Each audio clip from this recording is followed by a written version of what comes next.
Hola, bom dia. I'm Ross, And I'm Kathleen. and thank you for tuning in to our continuing adventure, what it's like to live here in Portugal. So, would we go back to the United States? Absolutely, yes, for a visit. Definitely for visits. We just got back from a 5-week stay visiting our family and friends in Austin, Texas, and also in St. Louis, Missouri. And yes, visits are definitely a priority, about once a year. We are always asked, though, what it is that we miss about the United States. And honestly, we really don't miss much of anything because everything we desire, and it's part of the reason why we moved here, is here in Portugal. It gives us a lifestyle and a quality of life that we really desire. True. Except, of course, it's obvious, yes, we miss our family and friends. But isn't it wonderful? Because of today's technology, we can still stay really connected, and it's wonderful. And video chats, and that is the best. So, yes, we miss them. But that's pretty much it, really. Right. I mean, we have 4 grandsons from the ages of 1 to 7. And during this past visit, the youngest started walking. And fortunately, we were right there. However, we get to see all that stuff from our daughters and our friends on video. And we stay very well, as Kathleen said, connected that way. So, we had some significant observations during our visit that we'd like to share with you. The biggest one for me, right off the bat, the price of wine. OMG. I mean, it was like right in your face. All the time. Yeah, all the time. Because we like wine. Because we pretty much have wine every day Yeah, we do. here in Portugal. And it's even included with our lunches. When we go get a prato de dia, the beverage, the wine, which is usually about 2 glasses, is included in the price of the meal, which will be anywhere from €9 to €12. Okay. So while we were in the States and we go out for lunch, a glass of wine was like $10 to $15 a glass, which would have been our whole meal here in Portugal. So yes, right in our face, the price of wine. And I mean good wine. The quality of wine here in Portugal is excellent. I took some bottles home to share with my son-in-law, and he would say, "So what's the price of this? This is really good." It's And very I said, fun. "It's like €4." And he Yeah, goes, we kind of rub it in. so yes, we are bad about that. So Yeah. one of the big things right away was the price of wine. Yeah.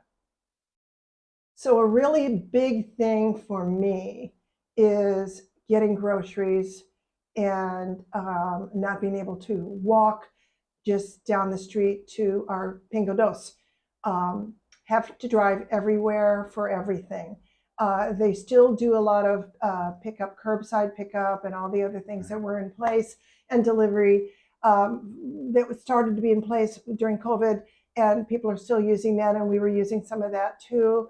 And one of the things that, if you follow us, you will know that we have deliberately changed our shopping behavior in Portugal. You in particular. Yeah. Because for a variety of reasons, and we've told you how important it is for us to connect with local people and buy fresh and all the other things. And I had made the decision here, no more Amazon, because I am or was Yeah. the Amazon I queen. think you still are. And we get right over there for a visit, and doggone it, there I go, ordering on Amazon because it's convenient. You just place the order, click, and they deliver it. And if it doesn't work out, then you'd have your pile of things that go back, and we go to the UPS store or Whole Foods, take them back with ease. And it's like not even deliberately shopping. It's like spontaneous, boom, boom, boom. And what I want to share with you is how surprising it was that I slipped back into the crazy shopping behavior of being an American shopping woman. Oh my gosh. But now I'm home, and that has ended. Yay. And to be fair, one of the things is, like Kathleen said, we had to get in the car to go anywhere. We were very much isolated. And for me, I lost my sense of community. Yes, we had our community with our family, great family meals. Going over to our other daughter's house, we stayed with one daughter in the apartment there at their house. So it was great being able to connect that way. but the sense of community of getting out every day and walking to the butcher shop, walking to the bottle shop, walking to go get our hair cut, just walking down the street. The very first day we returned, the first full day, we were walking down our great pedestrian Seda Faita, going to deliver some paperwork to our doctor's office. And we're just kind of talking, and all of a sudden somebody says, "Hey, Ross, hey, Kathleen." And a couple we know were sitting there finishing up a coffee, and they saw us and just, greeted us, and then we walked for a while together. It's so fun. That's what it felt so love. fun. It was like, oh, welcome back. Yeah. That's what it was like. And when you drive everywhere, you do not have those opportunities to connect and stop and talk. We even stopped in a couple of shops that we frequent just to say hi and say, "Hey, we're back." And they were so happy to see us. So that was one of the things, along with the Amazon shopping, but having to drive everywhere, that was very noticeable to us, and how it affects our quality of life. So, an aside, this is on a positive note. I went cuckoo in Austin, Texas, for a particular hamburger. It's a place called Pete Terry's. I don't want to advertise for them, but I guess I just did. Holy cow. These burgers are so great, and they do hand-cut fries, and it's like, I couldn't get enough. I wanted them almost daily. We had them like 7 We had them a lot. times. But anyway. So if you go Yeah. order the double cheeseburger, With everything. all the way, double cheeseburger, all the way with grilled onions. Oh my God. Mwah. That's enough. Let's don't promo those guys anymore. They had enough. But anyway, that was not here. But to be fair, we don't go out here in Portugal searching out burgers. There's burger places all around. We don't do it. We go for authentic Portuguese food. So, I guess really it's not fair. It's probably way better than other fast food in the States. But it was fun. It was great. We enjoyed it. We loved Do it. we miss it? No, because we have Casa Guedes right next door to us. And one of the first things we had when we got back was their Leitão pork sandwich, number 12. I think they call it pernil. Pernil, right, with grilled onions. Oh, it was so good. So good. So we got right back in the Do you groove think all here. we talk about is food and wine? Pretty much. Well, and that's another thing. One of the other things we noticed was the food. There's plenty of food in these huge mega grocery stores in the United States. But when you're in the vegetable area and the fruit area, what we noticed was there was no aroma. No fragrance of anything. When you walk in the fruiteria here or in the grocery store, like our Pingo Dos, it hits you in the face. It does. And that's because, I believe, let's take strawberries as an example. Oh When the strawberries are in season, and that's when we get them, when they're in season, you walk in the door and it's like, wait a minute. Strawberry. Walking up Fernandes Tomas Street, there's a little fruiteria there, and they put out a big tray of their strawberries. You can be walking up the street and it hits you. Strawberry. I mean, it is unbelievable. We talk to so many expats that say, "Oh my gosh, the fruit tastes like fruit." Yeah. That's because they don't put it out all year long. They put out the stuff when it's available and fresh nearby, and it's like, holy cow. Okay, so there's another thing. We also were introduced to a nice pizza from our kids, and that was wonderful too. But really, overall, we had quite a bit of food, not a lot of restaurants, but takeout from other places.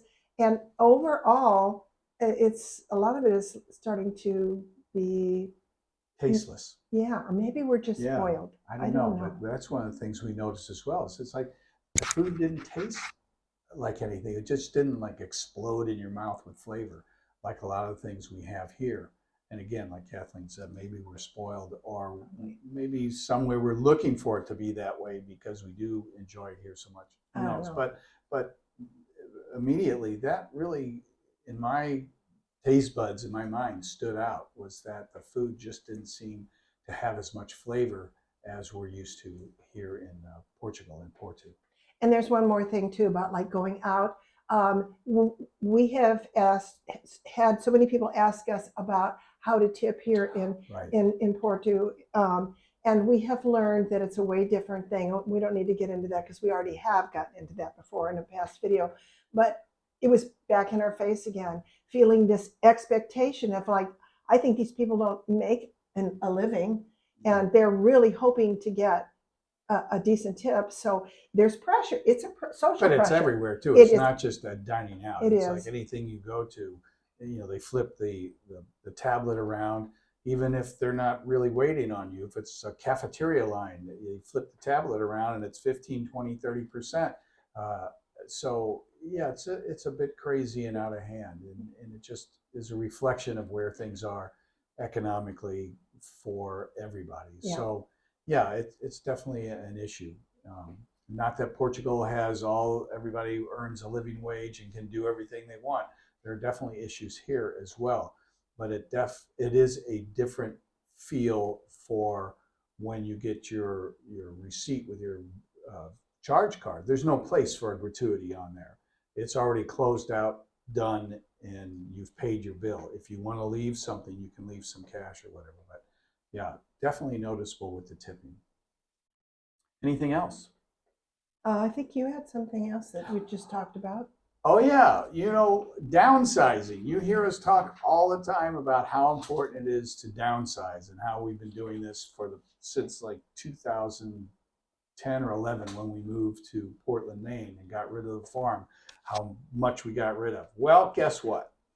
In this last visit, we realized that we had some more downsizing to do. We have the convenience of storing items at our daughter and son-in-law's house in Austin.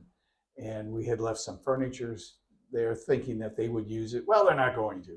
And we had some other personal items. So some things that the last time or the time before, there was still a bunch of emotional junk attached. So it was easy to postpone it because we were doing so many other downsizing. Right. So this time it was like, okay, time to take a look at this. What I noticed for me, it's real hard to make a decision about some of those things. But once the decision is made, boom, the relief is palpable. It's like, oh, I'm so glad we decided, to sell it or give it away to Goodwill or whatever.